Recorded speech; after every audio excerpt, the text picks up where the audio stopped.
ఎవరికి దక్కినాయి, ఎవరి దగ్గర ఉన్నాయి ఇప్పుడు అవి? ఇది స్వాతంత్రం వచ్చిన 78 ఏళ్ల తర్వాత తేలిన లెక్క.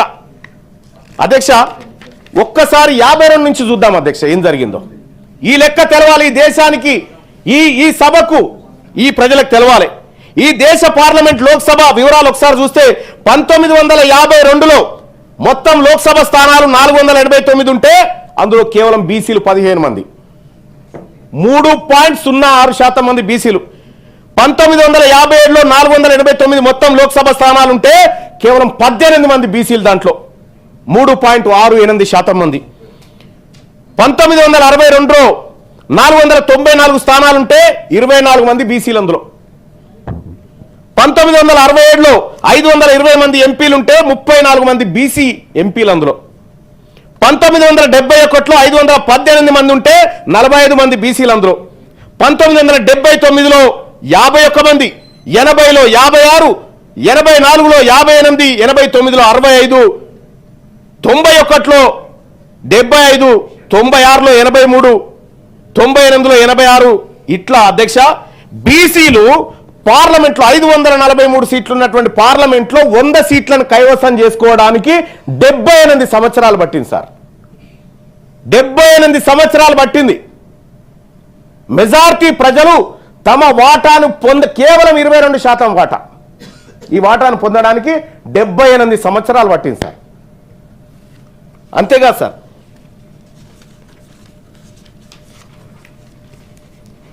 2014 543 సీట్లుంటే 131, 24% వచ్చినాం సార్. 2019లో 22%, 2024లో 25% వచ్చినాం. మొత్తం పార్లమెంట్ చరిత్రలో బీసీలకు దక్కిన సీట్ల శాతం సార్, అన్నిటిని కలిపి సీట్లు చూసుకుంటే కేవలం 60% ఉన్న బీసీలకు 13.74% ఎంపీ సీట్లు దక్కినాయి సార్ ఇదివరకు దాకా. ఇది రాజకీయంగా బీసీలను ఈ పార్టీలు, ఈ దేశ ప్రభుత్వాలు పైకి తీసుకొస్తున్న విధానం సార్. సార్, దేశంలో 52% ఉన్నదని చెప్పి మండల్ కమిషన్ చెప్తున్నటువంటి మాట ప్రకారం 13% సార్ దక్కాల్సింది.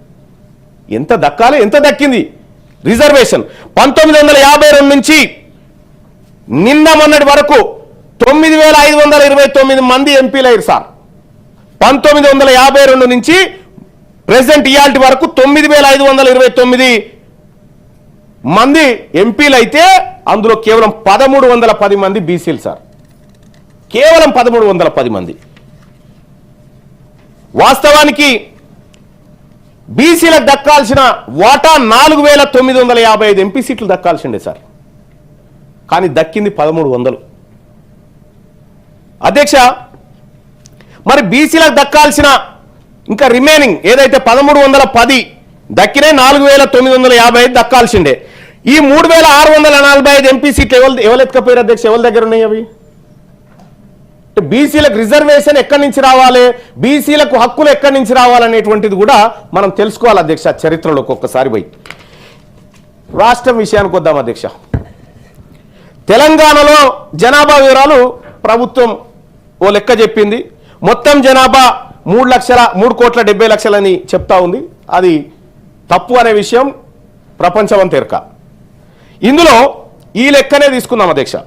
ఇందులో ఎస్సీలు 17.43, ఎస్టీలు 10.45, బీసీలు 56.33, ఓసీలు 15.79. అసెంబ్లీలో ఎమ్మెల్యేల వివరాలు ఒక్కసారి చూద్దాం అధ్యక్ష. ఈ లెక్కల ప్రకారమే మన రాష్ట్ర అసెంబ్లీకి 1952 నుంచి మొన్నటి వరకు 2023 ఎన్నికల వరకు మొత్తం 1733 మంది ఎమ్మెల్యేలు పోయారు అధ్యక్షాలకు. 1733 మంది ఎమ్మెల్యేలు అసెంబ్లీకి పోతే అందులో ఓసీలు 1045 మంది ఉన్నారు సార్. ఓసీలు 1045 మంది, ఎస్సీలు 293 మంది, ఎస్టీలు 116 మంది, బీసీల అధ్యక్ష 279 మంది. 1733 మంది ఎమ్మెల్యేలలో బీసీలు పోయింది 279 మంది అధ్యక్ష. ఆ బీసీలలో బీసీ మహిళలు పోయింది 8 మంది సార్. అందులో 4 సార్లు కొండా సురేఖ. ఇవి మా ప్రాతినిధ్యం ఈ సభలలో మా ప్రాతినిధ్యం అంటే 15% ఉన్న అగ్రవర్ణాలు 60.3% ఎమ్మెల్యే సీట్లు పొందినాయి సార్ ఈ రాష్ట్రంలో. 56% ఉన్న బీసీలకు 16% మాత్రమే ఎమ్మెల్యే సీట్లు దక్కినాయి. అధ్యక్ష, అంటే ఈ లెక్కలతో తేలింది ఏంటంటే ఈ తెలంగాణ రాష్ట్రంలో బీసీలకు దక్కాల్సిన ఎమ్మెల్యే సీట్లు అగ్రవర్ణాలకు అంటే మొత్తం 1733 ఎమ్మెల్యేలలో అధ్యక్ష పాపం ఇందులో 578 మంది రెడ్డి సామాజిక వర్గానికి, 155 ఎమ్మెల్యేలు వెలమ సామాజిక వర్గానికి, 70 ఎమ్మెల్యేలు కమ్మ సామాజిక వర్గానికి. ఇట్లా మెజారిటీ సీట్లు ఈ పక్షాలకు పోయినాయి అధ్యక్ష. ఇలా తక్కువ జనాభా ఉన్న వాళ్ళు ఎక్కువ జనాభా ఉన్న వాళ్ళ అవకాశాలు తీసుకోగలిగారు. 13 కులాల జనాభా కంటే ఈ తెలంగాణలో ముదిరాజుల జనాభా డబుల్ ఉంటుంది సార్. వాళ్ళు ఇప్పుడు అసెంబ్లీలో 2 ఉన్నారు. ఒక్కరే ముషిరాబాద్ మరి మీరు కలుపుకుంటారో లేదు, గంగపుత్ర అంటారు కదా, రైట్. ఒక్క ఆయన ఉన్నాడు సార్. ఇగో ఇవి లెక్కలు సార్. ఇంకంతే అదే కాదు సార్. సర్పంచ్ల కాడికి వద్దాం సార్. సర్పంచ్ల కాడికి వద్దాం. భారత పార్లమెంట్ అయిపోయింది, అసెంబ్లీ అయిపోయింది, సర్పంచ్ల కాడికి వద్దాం సార్. 2014-16 మధ్య ఒక్క వేరియేషన్ చూద్దాం సార్.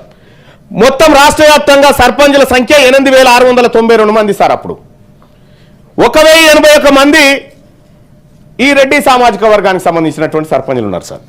119 మంది వెలమలు ఉన్నారు సార్. 97 మంది కమ్మ సామాజిక వర్గానికి సంబంధించి 20 లక్షల జనాభా పైచీలుకున్న యాదవులకు 560 దక్కినాయి సార్.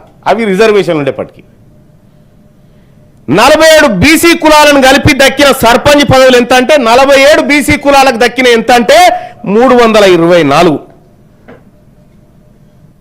సర్పంచ్ సార్. ఈ ఎంపీటీసీ జెడ్పీటీసీలది తెలంగాణ వ్యాప్తంగా 2014-16 మధ్య మొత్తం ఎంపీటీసీలు 6490. అందులో సార్ ఇగో ఇది ఇగో మీ బిల్లు వచ్చినప్పుడు తీసుకోండి బాయ్ సార్, మాట్లాడకండి దయచేసి. It is not your subject. మొత్తం ఎంపీటీసీలు 6490 ఉంటే అందులో పైన చెప్పినటువంటి 3 కులాలే దాదాపు 800 ఎంపీటీసీలు దక్కించుకున్నాయి సార్. ఆ తర్వాత విశ్వ బ్రాహ్మణులైన మా బీసీలకు అందులో 5 కులాలు ఉంటే వాళ్ళకి దక్కిన ఎంపీటీసీలు ఈ రాష్ట్రంలో 37 దక్కినాయి సార్. ఇవి రాజకీయ అవకాశాలు. ఇవాళ మనం బిల్లులు పెట్టుకుంటా ఉన్నాం. రాజకీయ అవకాశాలు 42% రావాలి, ఆర్థిక అవకాశాలు 42% రావాలి, విద్యా ఉద్యోగాల్లో రావాలనుకుంటున్నాం కదా. ఎందుకు రావాలి, ఈ వర్గాలకు ఎందుకు ఇవ్వాలన్నప్పుడు మనం ఈ సమాధానం చెప్పుకోవాలి సార్. జెడ్పీటీసీలు చూస్తే అధ్యక్ష 441 ఉంటే అందులో దాదాపుగా 70 వరకు ఆ 3 వర్గాలకు పోయినాయి సార్. మా రజకులు ఈ తెలంగాణ రాష్ట్రంలో 2014-16 మధ్య మా రజక జెడ్పీటీసీ ఒక్కడే సార్. ప్రెసెంట్ ఉన్నటువంటి జెడ్పీటీసీలో మా బీసీ ముస్లిం జెడ్పీటీసీ ఒక్కరే సార్ అలంపూర్ కాడు ఉంటారు. అలాగే అధ్యక్ష ఈ లెక్కలు బట్టి చూస్తే స్థానిక సంస్థల ఎన్నికల్లో ఎస్సీ ఎస్టీ బీసీలకు 50% రిజర్వేషన్ పోగా మిగిలిన 50% అనధికారికంగా అగ్రవర్ణాలు రిజర్వేషన్ లాగా అనుభవించినాయి అధ్యక్ష ఈ దేశంలో. అంటే పార్లమెంట్ నుంచి పంచాయతీ వరకు అప్పనంగా అన్ని పదవులు అనుభవించింది అప్పర్ క్యాస్ట్ మాత్రమే. మరి రాజ్యాంగ పీఠికలో చెప్పిన సాంఘిక ఆర్థిక రాజకీయ న్యాయం అనే పదాలకు ఏమన్నా అర్థం ఉందా అధ్యక్ష? ఈ లెక్కలు చూస్తే సమానత్వం కనిపిస్తుందా ఎక్కడన్నా? అధ్యక్ష ఈ విధంగా లెక్కలను పరిశీలించినప్పుడు ఈ దేశంలో మరి రాష్ట్రంలో అగ్రవర్ణాల వాళ్ళు మరో 500 ఏళ్లకు సంబంధించిన అడ్వాన్స్ రిజర్వేషన్ వాడుకోరు సార్. వాళ్ళు 500 ఏళ్లకు సంబంధించిన అడ్వాన్స్ రిజర్వేషన్ వాడుకోరు సార్. బీసీలు 1000 సంవత్సరాలు వెనకబడి ఉన్నారు సార్ ఆ వాడుకోవడంలో. ఈ వెనుకబడిన బీసీలకు ఇప్పుడు 42% రిజర్వేషన్లు అంటున్నారు సార్. కానీ 56% రిజర్వేషన్ ఇప్పుడు 56% ఉన్నారు. వీళ్ళకు 70% రిజర్వేషన్ ఇచ్చినా ఇంకా 200 ఏళ్ళకు కూడా వీళ్ళు రీచ్ కాలేరు సార్. ఆడికి 70% ఇచ్చినా రీచ్ కాలేరు. కాబట్టి 42% కాదు, మీరు చెప్పిన లెక్క ప్రకారం 56% మాకు ఇవ్వండి అధ్యక్ష. అంతేకాదు అధ్యక్ష, ఇక్కడ అయ్యా మాకు 78 ఏళ్ల సంధి అన్యాయం జరుగుతుందని మొత్తుకున్నాం సార్. మాకు మంత్రి లేడు చెప్పుకోవడానికి, మాకు మంత్రిత్వ శాఖ లేదు, మా వర్గాల ముఖ్యమంత్రి లేడు, మా వర్గాల నుంచి మంత్రులు ఉంటే మా మాటిన మంత్రులు కాదు. అయ్యా మాకున్నది న్యాయస్థానం, న్యాయస్థానాల దగ్గరికి పోయినాం. ఈ దేశంలో మాకు హక్కులు సరిగా దొరకట్లేదు, రాజ్యాంగ ఫలాలు అందట్లేదు, పదవులు అందట్లేదు, ఉద్యోగాలు అందట్లేదు అని న్యాయస్థానం దగ్గరికి పోయినాం సార్. ఆ న్యాయస్థానాల దగ్గరికి పోతే సార్ మా గోడు చెప్పుకుందామని పోతే ఈ భారతదేశంలో ఉన్నటువంటి జడ్జిలు 75.69% మంది అగ్రవర్ణాలే సార్. 75.69% మంది అగ్రవర్ణాల జడ్జిలు ఉన్నారు సార్. వాళ్ళ దగ్గరికి మేము న్యాయం కోసం పోతే జరిగింది ఏంటంటే సార్, 1990లో పోతే అయ్యా మాకు అన్యాయం జరిగిందని పోతే, అచ్చా మీకు అన్యాయం జరిగిందా, మీకు 27% రిజర్వేషన్ అంటారుగా, చలో ఇది ఆపురా రిజర్వేషన్ అని 2 ఏళ్ళు ఆపింది అధ్యక్ష. కోర్టు 2 సంవత్సరాలు మా బీసీ రిజర్వేషన్లు ఆపింది అధ్యక్ష, న్యాయం కావాలని పోతే. అదే అగ్రవర్ణాల ఈడబ్ల్యూఎస్ రిజర్వేషన్ మాత్రం అడ్డుకున్నోడే లేడు అధ్యక్ష.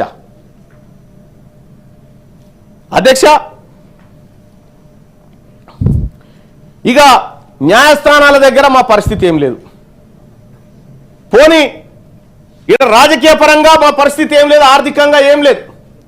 ఇక మాకు మిగిలింది 4th ఎస్టేట్ సార్, మీడియా అంటారు దాన్ని. ఈ మీడియా దగ్గరికి పోతే ఈ అన్యాయాలన్నీ మీడియా ముందు గోసెల్లో పోసుకుందామంటే అధ్యక్ష, ఈ దేశంలో ఉన్న 90% మీడియా సంస్థలు అప్పర్ క్యాస్ట్ అధ్యక్ష. 90% మీడియా సంస్థలు అప్పర్ క్యాస్ట్వే. ది హిందూ పత్రిక కథనం ప్రకారం, ఆ నివేదికలు ప్రకారం చెప్తా ఉన్న అధ్యక్ష, 121 మీడియా సంస్థలలో 106 అప్పర్ క్యాస్ట్ వాళ్ళే సార్, ఒక్క బీసీది లేదు.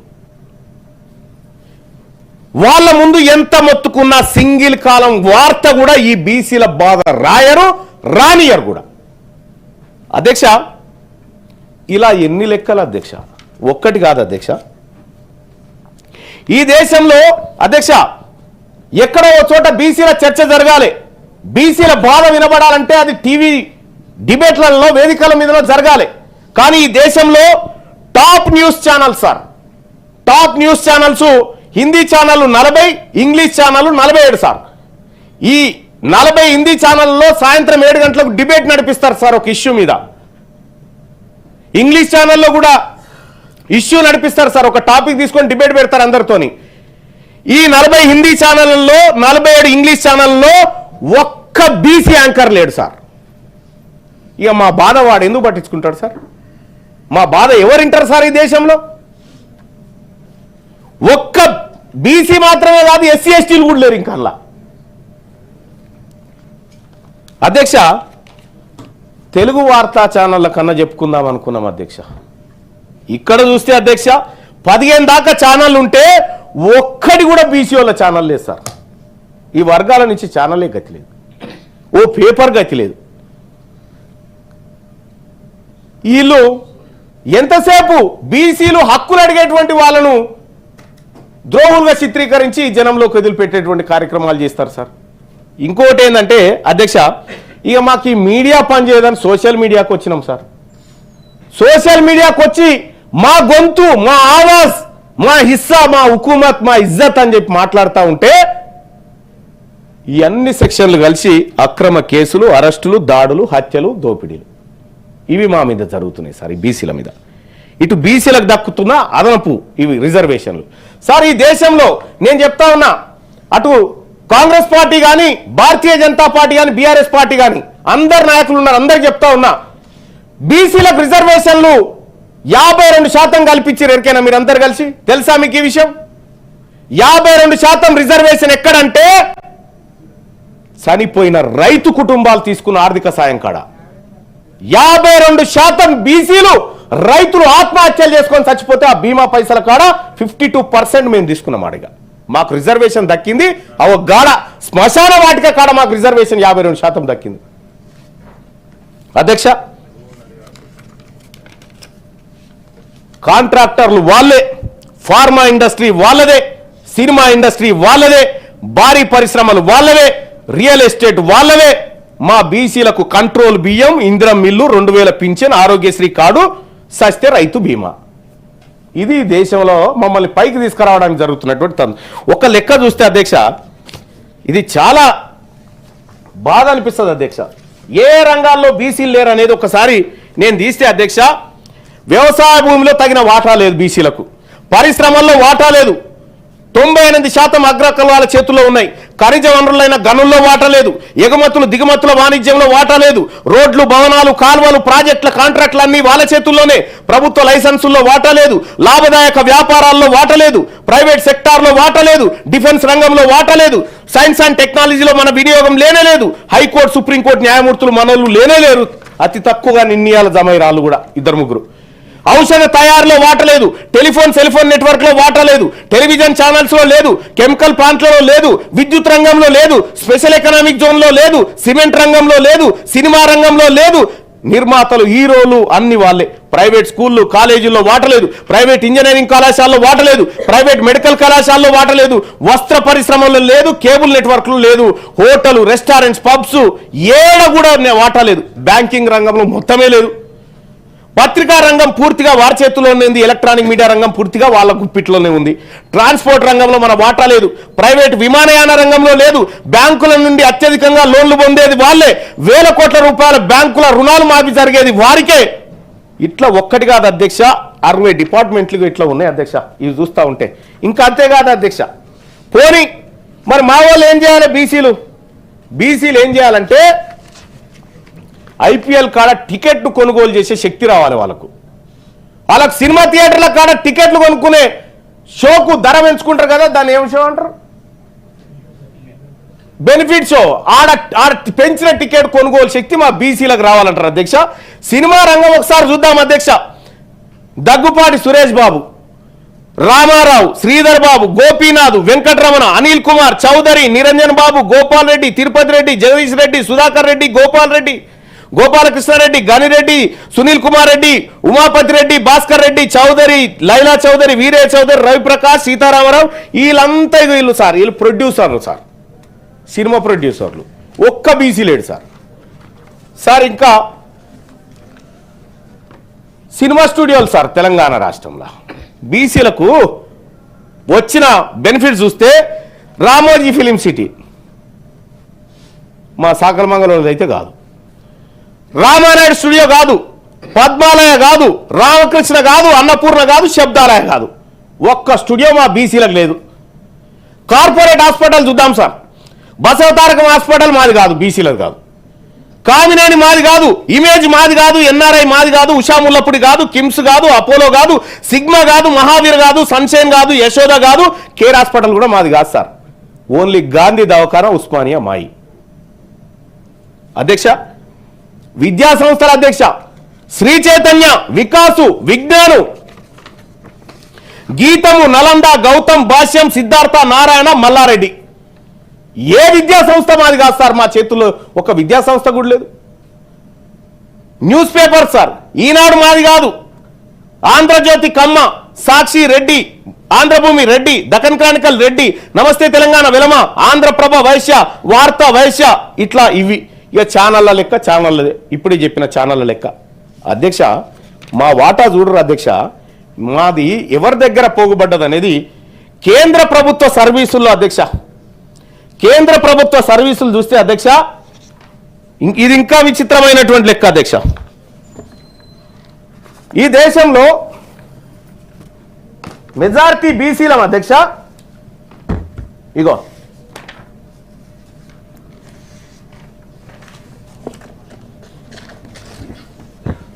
మెజారిటీ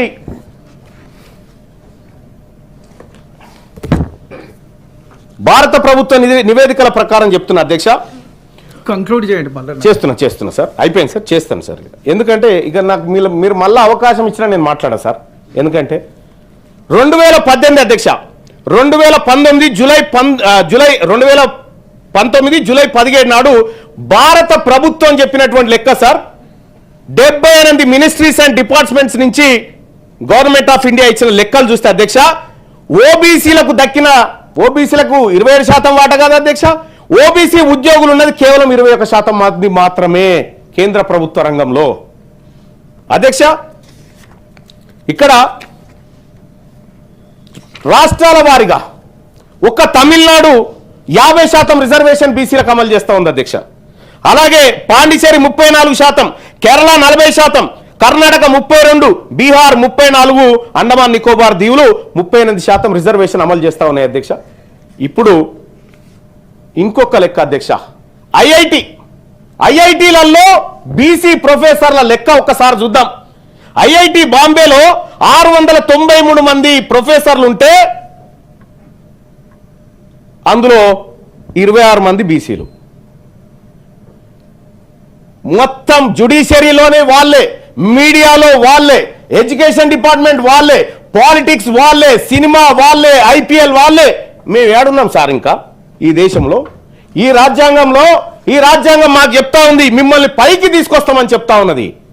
పైకి తీసుకొస్తామని ఈ రాజ్యాంగం చెప్తా ఉంది. ఈ రాజ్యాంగంలో రాసినటువంటి అంశాలన్నీ చెప్తా ఉన్నాయి అధ్యక్ష.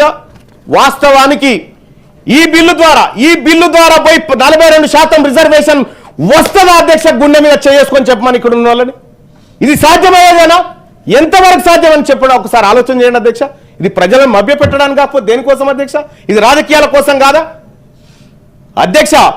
నిజంగా బీసీలకు రిజర్వేషన్ దక్కాలంటే అదే భారత రాజ్యాంగంలోని బ్యాక్వర్డ్ క్లాసెస్ ప్లేస్ లో బ్యాక్వర్డ్ కాస్ట్ అని పెడితే సాధ్యమవుతుంది. రిజర్వేషన్లు దక్కాలంటే ఈ భారత రాజ్యాంగంలో వెనుకబడిన తరగతులు అనే పదం నుంచి వెనుకబడిన కులాలు అనేటువంటి పదంగా మార్చినప్పుడు సాధ్యమవుతుంది అధ్యక్ష. ఇదంతా ఉట్టిది, కేవలం టైంపాస్ కార్యక్రమం జరుగుతూ ఉంది అధ్యక్ష. ఒక్క మాట చెప్తా అధ్యక్ష, నేను ఇక కంక్లూడ్ చేయదలుచుకున్నా అధ్యక్ష. పెద్దగా మిమ్మల్ని ఇబ్బంది పెట్టను అధ్యక్ష. నాకు కూడా మీ అందరి అభిప్రాయం కూడా తెలుసుకోవాలని ఉంటుంది కదా అధ్యక్ష, దానికోసం అధ్యక్ష. ఇక్కడ అధ్యక్ష, తెలంగాణ రాష్ట్ర ఏర్పాటు ఉద్యమంలో బీసీల పాత్ర అత్యంత క్రియాశీలకం అధ్యక్ష. తెలంగాణ జాతిపిత ప్రొఫెసర్ జయశంకర్ తన జీవితం మొత్తం తెలంగాణ రాష్ట్రం కోసం ధారపోసిన మహానుభావుడు. కొండా లక్ష్మణ్ బాపూజీ తన జీవిత చరమాంకంలోనూ ప్రత్యేక రాష్ట్రం కోసం తనలాడిండు. ఆలె నరేంద్ర నుండి మొదలుకొని శ్రీకాంతాచారి, పోలీస్ కిష్టేల వరకు ఇలా అనేక మంది బీసీ బిడ్డల త్యాగాల ఫలితం అధ్యక్ష ఈ తెలంగాణ రాష్ట్రం. ఈ మహానుభావులంతా తెలంగాణ జెండా ఎత్తుకునేందుకు ప్రధాన కారణం తరతరాలుగా తమ వర్గాలకు జరుగుతున్న అన్యాయాన్ని చూసి తట్టుకోలేక కాదా అధ్యక్ష? ఉమ్మడి ఆంధ్రప్రదేశ్ లెక్కలు మీకు అన్ని చెప్పిన అధ్యక్ష. ఏ దాంట్లో ఎంత భాగం దొరికింది, ఏ దాంట్లో ఎంత వాటా దొరికింది మా వర్గాలకు అనేది చెప్పిన అధ్యక్ష.